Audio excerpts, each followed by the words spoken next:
I would now like to show you some of the effects that have been achieved as a result of our air operation.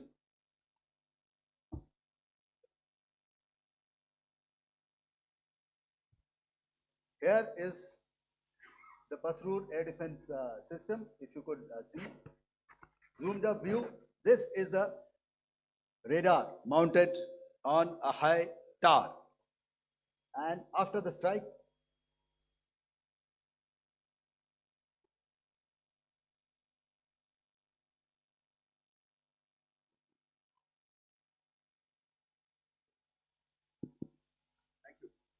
can you hear me?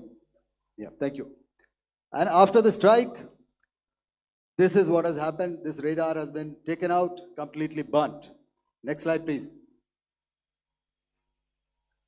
The Chunia air defense radar, which was taken out on 7th and 8th. This is the radar site. A blown up photograph, once again, on a tower. Not very clear, but what you see very clearly is the after effect after we have stuck. The radar head has been completely decapitated. Next slide, please. Arifwala air defense radar. In this complex, you see how it looked before, blown up image, and after really blown up. Next. Now coming to Sargodha airfield. Remember, this is one of their important airfields wherein they have a lot of assets, F-16s, other assets which they keep getting, training institutes. And we have stuck this airfield. It is not, if you zoom in here, then one impact point here on the runway and second impact point of our weapon, precision weapon on the runway. And if you see this blown up, repairing going on. Same here. Next. Rahim Yar Khan. This is the area we have stuck. A deep strike out here and one complex here. So this is how it looked before, and same. You see a big crater, another crater here, and this complex after strike neutralized. Next. Chaklala airfield, Noor Khan, once again a major air base, a lot of their logistic assets out here. This was the chosen complex that we intended to strike and convey a message. Next slide, please. This is how it looked before, and this is how it looked after our strike. Next. Sakar. We chose the radar site at Sakar. This is the radar site, and after it was struck, this is the aftermath, completely burnt out. Next, please. Aircraft shelter.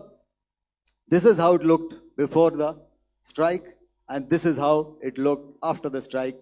The roof of the buildings completely caved in and burnt. Next. Bolari airfield, aircraft hangar. This is how it looked before, and this is how it looked after the precision strike. Next. Jacobabad, aircraft hangar, and this is how it looked after. Next. So what I'm trying to convey here, ladies and gentlemen, is to start with, our fight was neither with the Pakistani military nor with anybody else who's there on the other side. Our fight was with the terrorists. We neutralized the terrorists that we selected to be neutralized, and thereafter we only maintained the air defense posture. However, we were relentlessly pounded by waves after waves, night after night, by his UCAVs, by his drones, and by his other unmanned aerial systems. And that left us with no choice but to retaliate, and yet our retaliation was calibrated, it was graduated, and it was proportionate. Thank you.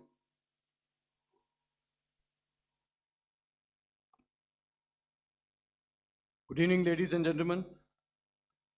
In the aftermath of the cowardly attacks on innocent tourists at Pahalgam in Jammu and Kashmir by Pakistani-sponsored terrorists on 22nd April, the Indian Navy's Carrier Battle Group, surface forces, submarines, and aviation assets were immediately deployed at sea with full combat readiness in concert with the Joint Operation Plan of the Indian Defence Forces. You may be aware that we tested and refined tactics and procedures at sea during multiple weapon firings in the Arabian Sea within 96 hours of the terrorist attack. The aim was to revalidate our crew, armament, equipment, and platform readiness to deliver various ordnance on selected targets precisely. Thereafter, our forces remained forward deployed in the Northern Arabian Sea in a dissuasive and deterrent posture with full readiness and capacity to strike select targets at sea and on land, including Karachi at time of our choosing. The forward deployment of the Indian Navy compelled Pakistani naval and air units to be in a defensive posture, mostly inside harbors or very close to the coast, which we monitored continuously. The Indian Navy maintained seamless maritime domain awareness throughout the duration and was entirely aware of the location and movement of Pakistani units. In effect, we had and continue to have good battle space transparency using our maritime domain awareness grid. As you are aware, our response has been measured, proportionate, non-escalatory, and responsible from day one. Accordingly, the calibrated approach considered all options, including the ability of the Indian Navy for offensive action from and at sea. As part of this escalation control mechanism, the application of force by the Navy was planned in a synchronized manner in coordination with the Army and Air Force, the highlight being teams from the three services working closely in an integrated manner. Along with the kinetic actions by the Indian Army and Indian Air Force, the overwhelming operational edge of Indian Navy at sea contributed towards Pakistan's urgent request for a ceasefire yesterday. As we speak, Indian Navy remains deployed at sea in a credible deterrent posture to respond decisively to any inimical action by Pakistan or Pakistan-based terrorists. Thank you. Samno Varna, Jai Hind. Now I'll hand over to Director General Military Operations for further proceedings. Ladies and gentlemen, on the 10th of May, in the morning, even as we were getting into a huddle to wargame the events of the previous night, a routine exercise, I received a message on hotline from my counterpart in Pakistan seeking my willingness to communicate.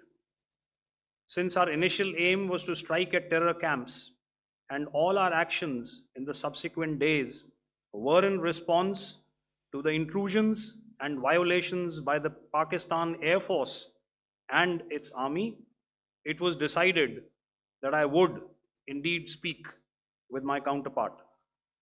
You are already aware, I've seen it being covered on national television, that my communication with the Pak DGMO was conducted at 15:35 hours yesterday and resulted in cessation of cross-border firing and air intrusions by either side with effect from 1700 hours 10th of May, after he proposed that we cease hostilities. We also decided to further speak on the 12th of May, that's tomorrow, at 1200 hours, to discuss the modalities that would enable the longevity of this understanding. However, disappointingly, and must I add, expectedly, It took only a couple of hours for the Pakistan Army to violate these arrangements by cross-border and across the line of control firing, followed by drone intrusions across the expanse of the Western Front through last night and in the early hours of the morning today. These violations were responded to robustly and dealt with as they must be. We have earlier today sent another hotline message to my counterpart highlighting these violations of the understanding between the DGMOs on the 10th of May and our firm and clear intent to respond to these fiercely and punitively, if repeated tonight, subsequently, or later. In this regard, I must inform all of you that the Chief of Army Staff has earlier today conducted a security review and has granted full authority to our Army commanders for counter actions in the kinetic domain in case of any violation by Pakistan. In the end, I pay my solemn homage to my 5 fallen colleagues and brothers from the armed forces and civilians who have tragically lost their lives in Operation Sindoor. Our hearts go out to the bereaved families, and we express our solidarity to them in this lifetime and beyond, at this grave juncture in their lives. Their sacrifices shall always be remembered and spoken of in glowing terms by a grateful nation. We have thus far, ladies and gentlemen, exercised, and my colleague Pramod highlighted this, immense restraint, and our actions have been focused, measured, and non-escalatory. However, any threat to the sovereignty, territorial integrity, and safety of our citizens will be met with decisive force. Jai Hind.